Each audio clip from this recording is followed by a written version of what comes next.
The night my daughter-in-law erased me from my own family, she made one mistake. She posted the proof where I could see it. I was 68 years old, standing on my son Daniel's front porch with a homemade chocolate cake balanced in my hands and a wrapped birthday gift tucked under my arm. The porch light was off. The living room windows were dark. Not dim, not quiet after dinner, but dark in that complete way a house looks when no one has been home for hours. I checked the address, though I had driven there hundreds of times. I checked the time on my phone. 6:32. Claire had told me Sophie's birthday dinner started at 6:30 sharp, and I had believed her because I still wanted to believe people meant what they said when they called you family. The April air was cool enough that my fingers stiffened around the cake carrier. I rang the bell once. Then again. Somewhere down the street, a dog barked, and a garage door rumbled open. That was all. No footsteps. No laughter from inside. No Sophie running to the door the way she used to when she was little, shouting, "Grandma Maggie's here." I stood there in my navy dress and low heels, feeling foolish before I was ready to feel hurt. Maybe they were running late. Maybe Daniel had taken everyone to pick up balloons. Maybe Claire had forgotten to text me.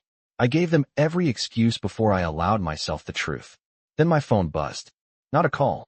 Not a message from my son. A notification from Claire's social media. I almost didn't open it. Some quiet part of me already knew better. But my thumb moved before my pride could stop it. There they were.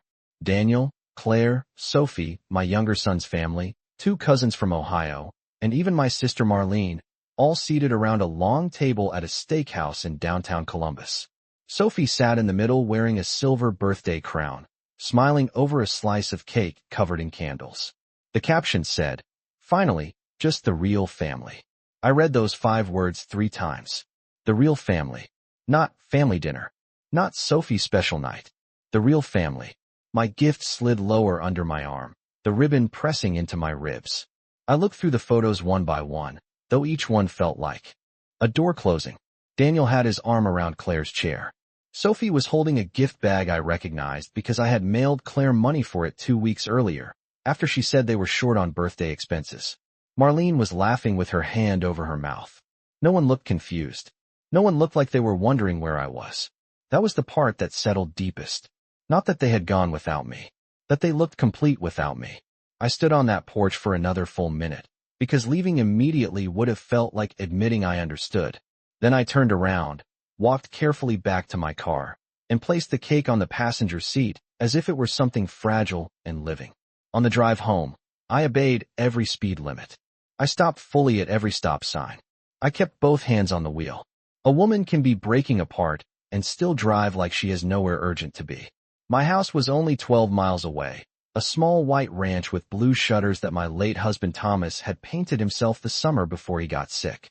When I pulled into the driveway, the porch light came on automatically, welcoming me in the way people no longer did. Inside, the house smelled faintly of sugar and cocoa from the cake I had baked that morning. I set the carrier on the kitchen table, then placed Sophie's unopened gift beside it.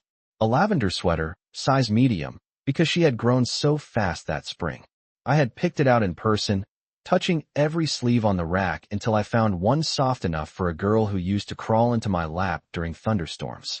I did not cry. Not then. I took off my heels and lined them neatly by the door. I hung my coat in the hall closet. I washed the mixing bowl still sitting in the sink. Ordinary things. Small things. The kind of things you do when your heart has been handed a sentence it cannot appeal. At 8:47, Daniel finally texted. "Mom, sorry about the mix-up. Claire said she told you the plan changed. Don't make this awkward for Sophie." I stared at that message until the screen went dark. He did not ask where I was. He did not ask if I was hurt. He did not say, "I should have called you myself." He said, "Don't make this awkward." I sat down at the kitchen table across from the cake no one would eat. The candles were still in their little package. 12 pink candles for Sophie. I ran my fingers over the plastic and remembered Daniel at 12, skinny knees, crooked smile, terrified of middle school, telling me I was the only person who really listened. I had believed that too. For a long time, I had believed love protected your place in a family. That night, in my quiet kitchen, with Claire's words glowing inside my mind like a sign I could not turn off, I understood something I should have seen years earlier. I had not been forgotten by accident. I had been removed with permission. I barely slept that night. The house settled around me with its familiar sounds, the old refrigerator humming in the kitchen, the heater clicking softly every few minutes, tree branches brushing against the bedroom window whenever the wind picked up. Thomas used to say every house had a heartbeat if you lived in it long enough. Ours had sounded comforting once. Now it only reminded me how empty the rooms had become. Around 2 in the morning, I walked downstairs in my robe and stood in front of the refrigerator with the door open longer than necessary. Sophie's birthday cake sat untouched on the middle shelf, the chocolate frosting still smooth except for the small dent my thumb had left when I carried it inside. I stared at it until the cold air made my arms ache. Then I closed the door without taking a bite. Some hurts settle into your stomach so deeply there is no room left for hunger. The next morning arrived gray and damp. Rain tapped lightly against the kitchen windows while I made coffee for one person, the same way I had for almost 6 years since Thomas passed away. 2 scoops of grounds. Water filled to the 6-cup line, even though I only drank 2 cups myself. Old habits survive longer than marriages sometimes. I carried my mug into the living room and noticed the framed family photograph still sitting beside the fireplace. It had been taken the summer before Claire entered our lives. Daniel stood behind me with his hands on my shoulders, smiling so wide his eyes nearly disappeared. My younger son Michael was holding Sophie as a baby, and Thomas sat beside me looking sunburned and happy after an afternoon grilling hamburgers in the backyard. I remember thinking that day how lucky I was to have built something solid. A real family. Funny how people can stand in the center of a photograph while already moving away from you. My phone stayed silent all morning. No call from Daniel. No message from Sophie. Not even one of Claire's polished little apologies filled with words that sounded caring while meaning nothing at all. Around noon, Marlene finally texted me. Did you get home okay last night? Not, we missed you. Not, Claire should not have done that. Just a careful little message balanced on the edge of cowardice. I typed 3 different replies before settling on. Yes. Thank you. She sent back a heart emoji. I stared at it for several seconds before putting my phone face down on the table. People think betrayal always arrives loudly, like screaming or slammed doors or ugly fights at Thanksgiving dinner. But the worst kind comes quietly. It arrives through omissions. Through people choosing comfort over honesty again and again until one day you realize your seat at the table disappeared and no one even mentioned it. By late afternoon, the rain had stopped, leaving the yard slick and shining under weak sunlight. I pulled on my gardening gloves and stepped outside to trim the rose bushes near the porch. Thomas planted them 20 years ago because I once admired a row of pink roses outside a bed and breakfast in Vermont. He drove 3 towns over to buy the same kind the next weekend. I touched one of the wet petals carefully, remembering the version of myself who expected love to stay gentle forever. Across the street, my neighbor Helen Brooks rolled her trash bin toward the curb and paused when she saw me. Helen had lived there nearly as long as I had. She knew things without needing them explained. You doing okay, Maggie? She asked softly. I smiled the way women my age learn to smile when the answer is no. I am managing. Helen hesitated, then nodded slowly, as though she understood the difference between surviving and being fine. If you need company later, I made chicken soup. Thank you, I said. That is kind. After she went inside, I remained by the roses longer than necessary. Managing. That was the word people used when they sensed your life shrinking but did not want to embarrass you by naming it directly. Around 6 that evening, Daniel finally called. His voice sounded distracted, television noise humming faintly in the background. Mom, Claire feels terrible about the confusion yesterday. I looked out the kitchen window at the darkening yard. Does she? You know how social media is, he continued quickly. People read too much into captions. I closed my eyes for a moment. Daniel, she wrote, the real family. Silence filled the line for 2 full seconds. Then came the sigh I knew too well, the one he used whenever he wanted peace more than truth. Mom, you are being sensitive again. Sensitive. Such a small word for something that can erase a person completely. I tightened my grip around the phone, but kept my voice calm. Did Sophie know I was not invited? Another pause. Longer this time. Claire thought it would be less stressful without extra tension. Extra tension. That was me now. Not his mother. Not the woman who worked double shifts when his father got laid off in 1993. Not the woman who sat through every Little League game in folding chairs under August heat. Just tension. Something inconvenient to remove before dinner reservations. I see, I said quietly. Mom, do not do this. Do what? Make everyone feel guilty. I almost laughed then, not because anything was funny, but because the truth finally stood so plainly in front of me I could no longer pretend not to see it. Claire may have opened the door, but Daniel was the one holding it wide enough for me to be pushed outside. After that phone call, something inside me became very quiet. Not peaceful, just quiet in the way a house sounds after the electricity goes out. I stopped expecting Daniel to suddenly remember who I had been to him. I stopped waiting for Claire to reveal some hidden kindness she had carefully concealed all these years. Instead, I began noticing things. Small things at first. The kind of details older women are expected to overlook because people assume loneliness makes us dramatic. But loneliness sharpens observation. It teaches you how to survive inside silence. 3 days after Sophie's birthday dinner, I drove to the grocery store just after 9 in the morning. The parking lot still held puddles from the previous night's rain, and the air smelled faintly of wet asphalt and fresh bread drifting from the bakery vents. I moved slowly through the aisles with my cart, buying only what I needed. Half a gallon of milk, eggs, a small container of soup. There is a certain humiliation in shopping for one person after spending decades feeding a family of 6 every Sunday afternoon. Near the produce section, I heard my name. Margaret. I turned and found Carol Jensen standing beside the apples with 2 reusable bags hanging from her arm. Carol and I used to attend the same church before my knees made long services uncomfortable. She smiled warmly at first, but I noticed the hesitation arrive when she stepped closer. How have you been? She asked carefully. I am well enough, I said. And you? Busy, she answered quickly. Then came the pause. The uncomfortable little silence people use when they are deciding whether to say something unpleasant. I heard Daniel and Claire are helping you more these days. I looked at her without speaking. Carol shifted her purse strap higher on her shoulder. Claire mentioned at Bible study that you have been struggling since Thomas passed. She said Daniel has been under a lot of pressure trying to manage everything. Manage everything. The words settled heavily in my chest. What exactly is he managing? I asked softly. Carol blinked, clearly surprised by the question. Oh, well, Claire just said you get overwhelmed sometimes. That they are trying to make things easier for you. Easier. I thanked Carol politely and walked away before she could see my hands trembling against the cart handle. By the time I reached my car, I understood something new and ugly. Claire was not simply excluding me. She was replacing me. Quietly, carefully, piece by piece. She was creating a version of me that sounded fragile enough to dismiss and confused enough to control. I sat behind the steering wheel for several minutes, staring through the windshield while shoppers pushed carts through the sunlight. Somewhere nearby, a child laughed.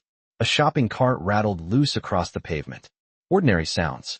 Ordinary life continuing while my own family rewrote me into someone smaller.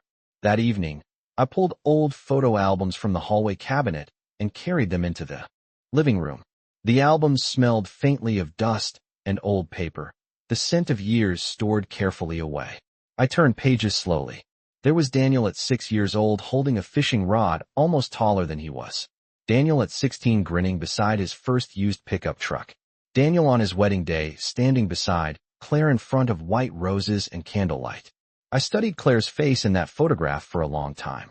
Even then, she smiled with only her mouth. Her eyes always seemed to be measuring rooms, studying people, calculating where she belonged and where everyone else should stand. Back then I mistook it for nervousness. I wanted to like her because Daniel loved her. Mothers do dangerous things for love. We ignore instincts. We excuse disrespect. We call manipulation confidence and selfishness independence because admitting the truth feels too much like admitting failure. My phone buzzed near midnight. A message from Michael, my younger son. Mom, Daniel says things are tense right now. Maybe give everyone a little space. I stared at the screen until the words blurred slightly. Even Michael. Even the son who used to bring me daisies from empty lots when he was little because he thought wildflowers looked lonely growing alone. Claire had reached him too. Or perhaps she had not needed to. Families often follow the loudest voice because thinking for yourself requires courage. I set the phone down beside the photo album and leaned back against the couch cushions.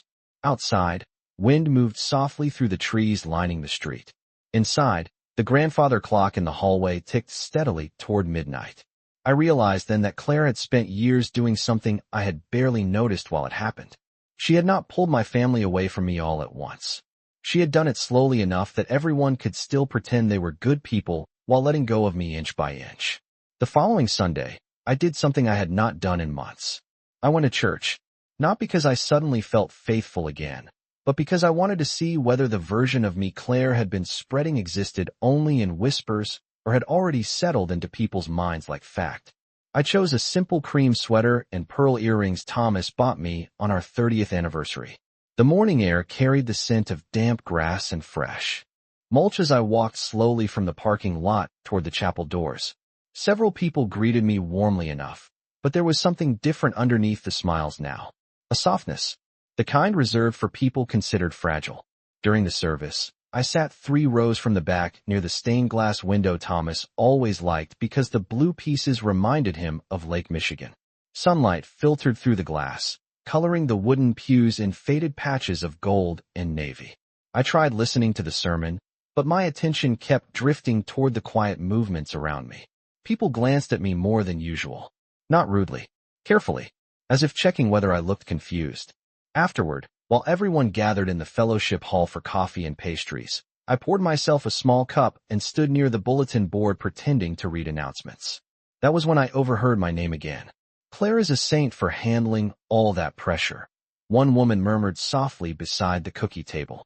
I cannot imagine taking care of an aging parent and raising kids at the same time. Another voice answered, Daniel looks exhausted lately. Claire said his mother calls constantly and gets upset over little things. I remained perfectly still with my coffee cup warming my hands. Aging parent, handling pressure, upset over little things. Such gentle phrases for such cruel work. Nobody there thought they were participating in gossip. They thought they were expressing concern. That was Claire's real talent. She never painted me as evil, only unstable enough to dismiss, emotional enough to ignore, lonely enough to pity. I left before anyone could stop me to chat.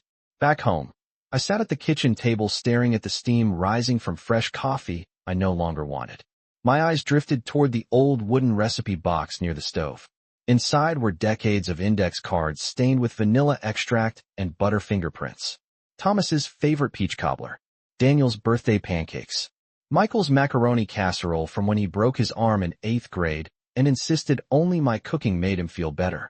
I opened the box slowly and ran my fingers over the faded handwriting. Entire lives can fit inside ordinary objects. Love leaves traces everywhere. The problem is that traces are easier to erase than people realize. Around 3 in the afternoon, Sophie called unexpectedly. For a moment my chest lifted so quickly it almost hurt. Hi, Grandma, she said quietly. I could hear music playing faintly in the background and Claire speaking somewhere farther away. Hi, sweetheart. Thank you for the sweater. My voice softened immediately. You are welcome, honey. Did it fit? Yes. Mom says lavender makes me look washed out, but I like it. I smiled despite myself. I am glad. There was a pause long enough for me to picture her twisting the phone cord around her fingers the way Daniel used to as a teenager. Grandma. Yes. Mom said you were upset because you forgot the dinner location. I closed my eyes. Not from anger. From exhaustion. Did your mother say that? She said you get mixed up sometimes now. Mixed up. Such harmless words. The kind that slide into conversations unnoticed until suddenly they become identity. I looked around my kitchen then. The clock's all working. Bills neatly stacked beside the fruit bowl. Thomas's tools organized by size in the garage exactly where he left them. My life had not become chaotic. Claire simply needed it to appear that way. Sophie, I said gently, did I ever forget your birthday? No. Did I ever miss your dance recitals or school plays? No, her voice sounded smaller now, more uncertain. Children notice more than adults think they do. Then maybe Grandma is not as confused as people say. Silence filled the line for several seconds. Then Claire's voice appeared suddenly in the background. Soft, homework. Sophie lowered her voice quickly. I have to go. I love you, sweetheart. Love you too. The line disconnected before I could say anything else. I placed the phone carefully on the table and sat very still. Claire was not just turning adults against me anymore. She was teaching my granddaughter how to doubt me too. And the worst part was not how deliberate it felt. The worst part was how easily everyone seemed willing to believe her. 2 days after Sophie's phone call, Helen knocked on my front door carrying a covered casserole dish and wearing the same denim jacket she had owned since the late 1980s. "Chicken and rice," she said as I opened the door. "You look like someone forgetting to eat properly." I stepped aside and let her in. The kitchen smelled faintly of cinnamon from the muffins I had baked that morning, though I had not eaten those either. Helen placed the casserole on the counter and looked at me carefully, the way women our age learn to examine one another after enough years surviving disappointment. "You have lost weight," she said quietly. "I have lost my appetite for nonsense," I answered. That earned the smallest smile from her. We sat at the kitchen table while rain tapped softly against the windows again. Ohio springs always seemed undecided. One moment sunlight and birdsong, the next gray skies pressing against the glass. Helen stirred cream into her coffee before speaking again. "I ran into Claire at the pharmacy yesterday." I kept my expression neutral. "How fortunate for you." "Margaret." Her tone softened. "She told people you have been forgetting appointments and repeating stories." My fingers tightened around the coffee mug. Not enough to shake, just enough to feel the warmth press against my skin. "Did she?" Helen nodded slowly. She made it sound very sad, like she and Daniel are carrying a burden they never expected. Burden. Another carefully chosen word. I stared past Helen toward the kitchen window where raindrops crawled down the glass in crooked lines. Thomas used to say manipulation worked best when wrapped in concern because kindness lowers people's defenses. Claire understood that instinctively. She never needed to insult me openly. She only needed to make others believe she was patiently enduring me. "People believe attractive young women very easily," I said after a moment. Helen let out a dry laugh. "Especially when those women cry at church potlucks." That almost made me smile. Almost. Helen reached into her purse then and pulled out her phone. "There is something else." Her voice had changed. More careful now. She turned the screen toward me. "I probably should not show you this, but I think you deserve to know." The image displayed a screenshot from a neighborhood social media group. Claire had commented beneath a discussion about elder care resources. "It is heartbreaking watching cognitive decline happen in real time. My husband and I are trying to step in before mistakes get made financially." My stomach turned cold. Financially. There was at last. Not hidden beneath sympathy or concern anymore. The real subject underneath all the whispers. I took the phone carefully and read the comment twice. Claire had even added a sad face emoji at the end, as though she were grieving some terrible burden. Instead of creating one. "When was this posted?" I asked quietly. 3 weeks ago. 3 weeks. Before Sophie's birthday dinner. Before the restaurant photos. Before Daniel accused me of making everyone feel guilty. Suddenly, several strange moments returned to me all at once. Daniel casually asking whether I had updated my will recently. Claire offering to help organize my banking paperwork during Christmas.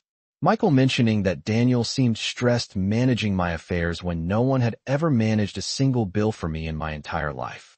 My chest felt strangely calm then, not because I was less hurt, but because confusion had finally begun hardening into clarity. Claire was building a story around me. A careful one. A believable one. The lonely widow becoming forgetful. The aging mother needing guidance. The emotional woman no longer capable of handling complex decisions. And Daniel was helping her do it. Maybe out of weakness. Maybe out of convenience. At that point, I no longer knew which possibility wounded me more. Helen watched my face carefully.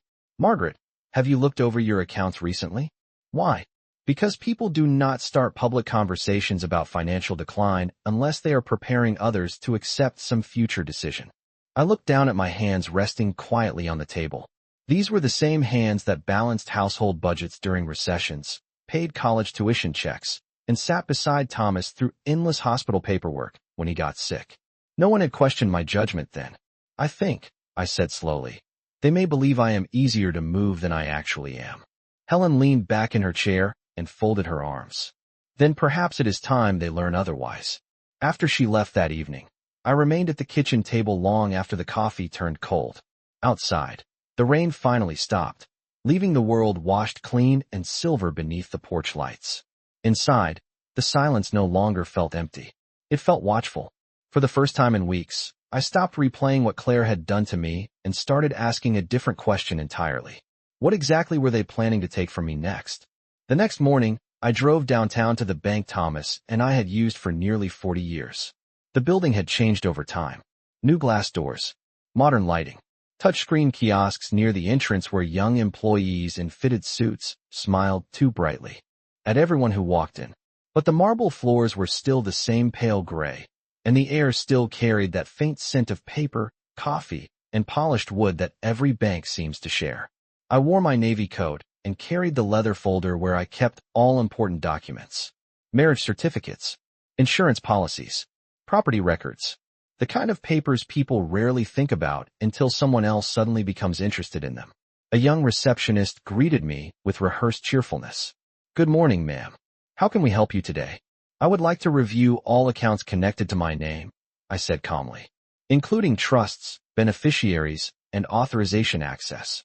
Her smile flickered slightly at the word authorization. She typed something into her computer, then asked me to wait. A few minutes later, a branch manager named Eric Lawson escorted me into a small office with glass walls and 2 leather chairs. He looked to be around Daniel's age. Neatly trimmed beard, wedding ring, tired eyes. "Mrs. Whitaker," he said kindly as he sat down across from me. "What specifically would you like to review today?" I placed my folder on the desk carefully. "Everything."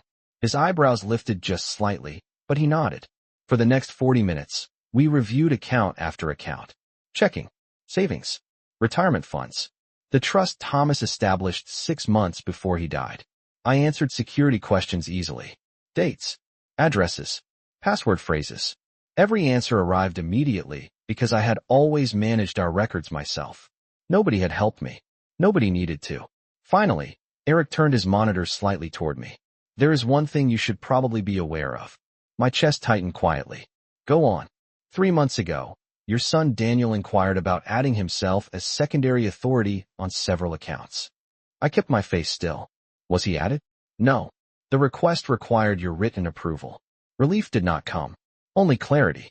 Did he say why he wanted access? Eric hesitated professionally before answering. He expressed concern about helping manage future responsibilities. Future responsibilities. Such polite language for reaching toward control before permission had been given. Was my mental state discussed? I asked evenly. Another hesitation.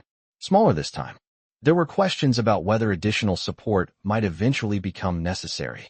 I looked down at my folded hands resting in my lap. My nails were neatly trimmed. My wedding band still sat on my left hand even after all these years because removing it had always felt more painful than keeping it there. "I see." Eric cleared his throat gently. "Mrs. Whitaker, for what it is worth, there are no concerns documented regarding your competency. Everything here remains entirely under your control." Competency. Such a cold word for something so personal. I thanked him quietly and continued reviewing paperwork, but inside me something had shifted permanently. Until that moment, part of me still wanted to believe Daniel was simply weak, easily influenced, too afraid of conflict to stand up to Claire. But this was planning. Quiet planning done behind my back, while smiling at family dinners and asking whether I needed help carrying groceries. Before leaving, I requested printed copies of every authorization inquiry connected to my accounts. Eric handed them over without hesitation. As he walked me toward the lobby, he said softly, "You seem very organized, Mrs. Whitaker." I almost smiled at that. Organized. Another simple word carrying more dignity than all the pity Claire had spread through church halls and neighborhood conversations. Outside, the afternoon sun reflected sharply off parked cars, forcing me to shield my eyes for a moment. I sat inside my Buick, but did not start the engine immediately. Instead, I unfolded the paperwork again and studied Daniel's signature on the inquiry forms. My son's handwriting had barely changed since high school. Even at 17, he looped his capital D too large. I remembered helping him practice signatures at the kitchen table before he applied for his first checking account. Back then he trusted me completely. Strange how children begin life gripping your hand for safety and end it reaching for your independence instead. When I finally returned home, there was a voicemail waiting from Claire. Her voice sounded sugary and light. "Hi, Margaret. Daniel and I were thinking maybe it is time to discuss simplifying some things for you. Maybe dinner this weekend." Simplifying. Another careful word. Another polished disguise.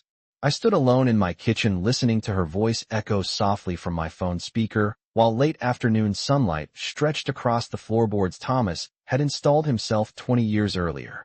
For the first time since all of this began, I did not feel hurt listening to her. I felt prepared. That Friday evening, I agreed to dinner. Not because I trusted Daniel or Claire, but because there comes a point when avoiding the truth becomes more exhausting than facing it directly. Claire chose the restaurant, of course. An upscale Italian place downtown with dim lighting, white tablecloths, and waiters who spoke softly enough to make every conversation feel important. Thomas used to joke that restaurants like that serve portions small enough to keep rich people humble. I arrived 5 minutes early and watched couples drift through the front entrance, while jazz music floated quietly from hidden speakers overhead. Daniel and Claire entered together exactly on time. Claire wore a cream-colored coat and gold earrings that caught the light whenever she moved her head. Daniel looked tired. Not guilty, just tired in the way people look when they spend too long maintaining two different versions of themselves. Claire smiled warmly as she leaned down to hug me. "Margaret, you look wonderful." I noticed she had stopped calling me Mom months ago. "Thank you," I replied calmly. We sat near the window, overlooking the street where rain had begun falling again, turning headlights into long streaks across wet pavement. For several minutes we discussed harmless things. Sophie's piano lessons, Michael's new job, the unusually cold spring weather. Claire laughed easily, touching Daniel's wrist every so often as though they were the picture of a thoughtful married couple caring for an aging parent. Then the menus disappeared, and the real conversation finally arrived. Claire folded her hands carefully on the tablecloth. "Margaret, we have been worried about you." There it was, the sentence I had been expecting for weeks. I took a small sip of water before answering. "Have you?" Daniel cleared his throat. "Mom, nobody is attacking you." Interesting choice of words for a conversation that had barely begun. Claire tilted her head sympathetically. "We just think maybe things have become harder for you since Thomas passed away." Harder. Another polished little word wrapped around insult. "I manage well enough," I said quietly. "Of course you do," Claire answered quickly, too quickly. "But sometimes people need support before they realize it." Daniel finally looked directly at me then. "Mom, we have been discussing whether it might make sense for me to help oversee some things. Financial stuff. Household decisions. Just in case. Just in case." The phrase floated across the candlelight between us like smoke. I looked at my son for a long moment without speaking. His face still carried traces of the boy who used to wait by the front window whenever I worked late shifts at the pharmacy, refusing to sleep until he heard my car pull into the driveway. But adulthood had rearranged him somehow. Not only his features, his loyalties. "Daniel," I asked softly, "when exactly did you begin believing I could not manage my own life?" His eyes shifted away first. Claire answered instead. "Nobody said that. You told people I was confused." Claire blinked once, surprised I had spoken so plainly. "Margaret, I think maybe you misunderstood. You discussed my mental state publicly." My voice remained calm enough that even I barely recognized the anger underneath it. "You approached my bank about account authority. You told Sophie I forget things." Daniel leaned forward quickly. "Mom, we were trying to protect you." Protect me. Such a dangerous word. People destroy dignity every day while insisting it is for someone's own good. Claire reached for Daniel's hand dramatically. "This is exactly what I was afraid of," she murmured softly. "You see how defensive she becomes." I watched her carefully then. Really watched her. Not as Daniel's wife. Not as Sophie's mother. Just as a woman sitting across from me, using concern as camouflage. And suddenly I understood why she had been so successful. Claire never raised her voice. She never insulted me directly. She simply created situations where any objection I made became proof that she was right. If I stayed silent, I looked weak. If I defended myself, I looked unstable. It was a clever trap. But clever traps only work when the other person still believes you care about fairness. The waiter arrived carrying plates of pasta none of us touched immediately. The smell of garlic and butter filled the space between us, while rain slid slowly down the windows beside our table. Daniel rubbed his forehead tiredly. "Mom, nobody wants conflict." I almost smiled at that. Conflict. As though this had appeared naturally instead of being carefully built piece by piece. I set my napkin beside my untouched plate and stood slowly. Claire looked startled. "Margaret." I picked up my purse calmly. "You should both stop worrying so much about whether I can manage my affairs." Daniel frowned. "What does that mean?" I looked directly at him then, and for the first time in weeks, I saw uncertainty flicker across his face instead of pity. It means your father prepared me better than either of you realized. The following Monday, I met with Robert Gaines, the attorney who had handled Thomas's business contracts for nearly 20 years. His office sat above an old insurance agency downtown, inside a brick building with narrow hallways and creaking wooden floors that always smelled faintly of coffee and paper. Robert looked older than I remembered, more gray around the temples, reading glasses hanging low on his nose. But his handshake remained firm, and when he looked at me, he looked directly at me. Not with pity, not with caution, just recognition. "Margaret," he said gently as I settled into the chair across from his desk. "I was wondering when you might come see me." That sentence stayed with me. Not if, when. I folded my hands in my lap. Thomas anticipated problems. Robert leaned back slowly. Thomas anticipated human nature. He opened a thick folder from the cabinet behind him and placed several documents on the desk between us. Trust agreements, property records, business filings from the hardware supply company Thomas built before retirement. Papers I had signed years ago without imagining why they might someday matter this much. Robert adjusted his glasses. "Your husband updated everything 8 months before his passing." I looked down at Thomas's signature printed neatly across the pages. Even seeing his handwriting still hurt in quiet places inside me. Why did he change things? Robert hesitated carefully. Because he worried Daniel might become too easily influenced over time. My chest tightened unexpectedly. Thomas had seen it before I did. Robert slid another document toward me. "Your home, investment accounts, and the remaining business shares are protected under the trust. Nobody can access, transfer, or manage anything without your direct approval while you remain legally competent." Competent again. That cold little word following me everywhere now. "And if someone tried?" I asked softly. Robert's expression sharpened slightly. "Then they would fail." Silence settled over the office while traffic moved faintly outside the windows below. I stared at the paperwork spread before me and suddenly remembered a conversation from years earlier. Thomas standing beside the kitchen sink one winter evening, drying dishes while snow fell outside. "Daniel has a good heart," he had said quietly. "But good hearts are not always strong ones." At the time I thought he was being overly cautious. Mothers often confuse love with certainty. We assume the children we raise to be kind will naturally become wise too. Robert interrupted my thoughts gently. "Margaret, has someone been pressuring you recently?" I looked at him for a long moment before answering. "They are trying to convince people I cannot manage my own affairs anymore." His jaw tightened slightly. "Have you signed anything?" "No, good." He folded his hands on the desk. "Then listen carefully. Do not sign future amendments. Do not add secondary authority to accounts. And document every conversation moving forward." Document. Such a practical word for something so painful. But as he spoke, I realized the shape of my fear had changed. Weeks earlier I felt abandoned. Now I felt alert.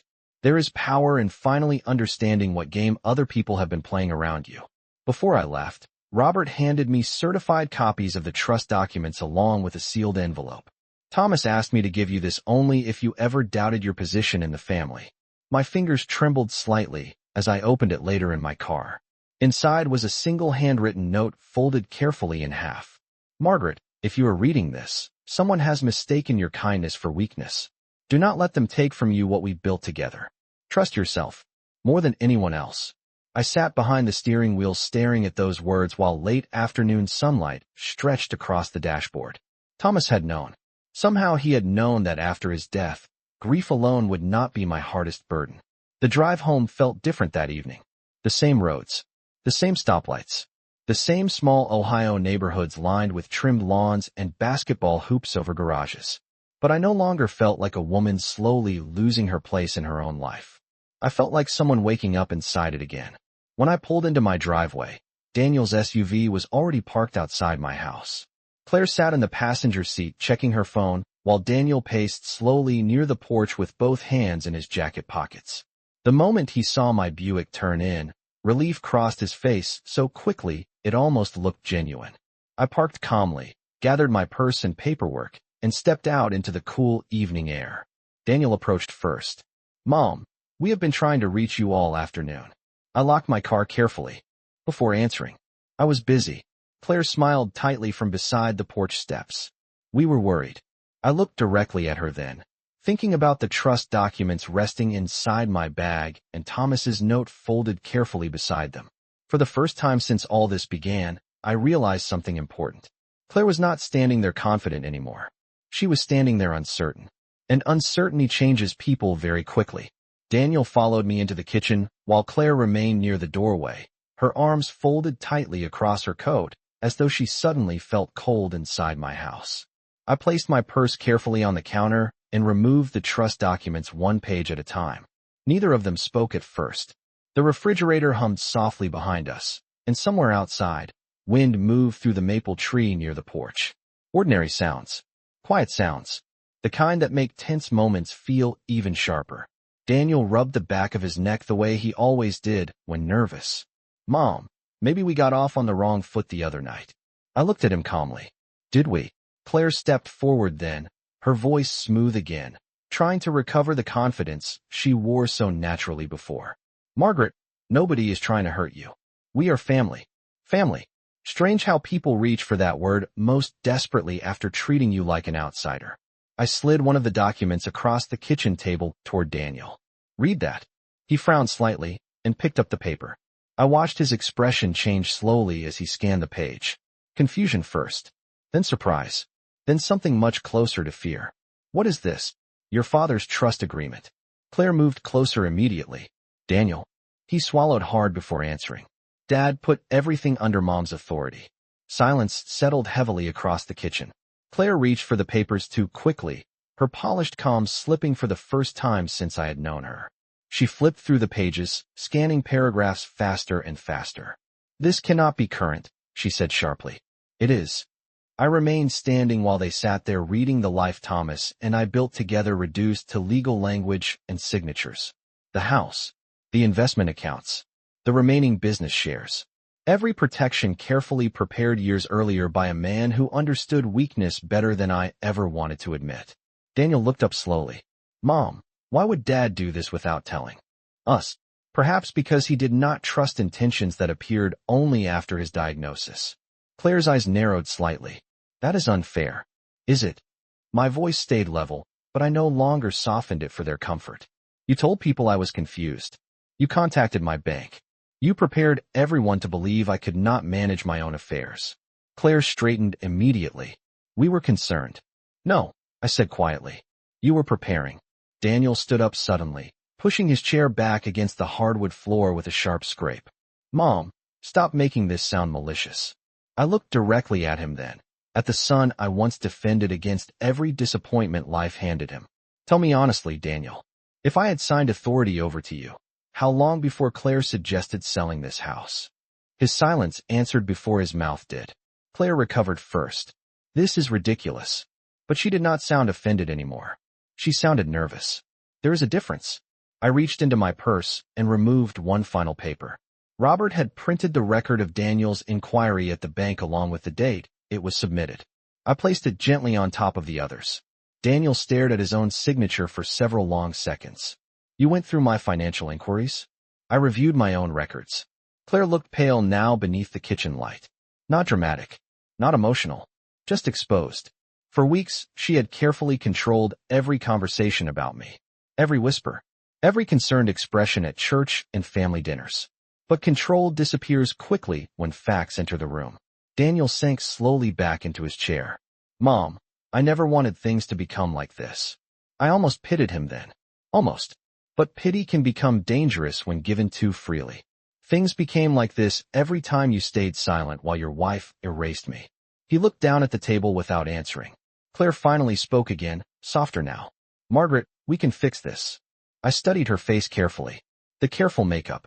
The expensive earrings. The woman who spent years deciding which version of me other people would believe. No, I said quietly. You cannot fix trust once people begin planning around your absence.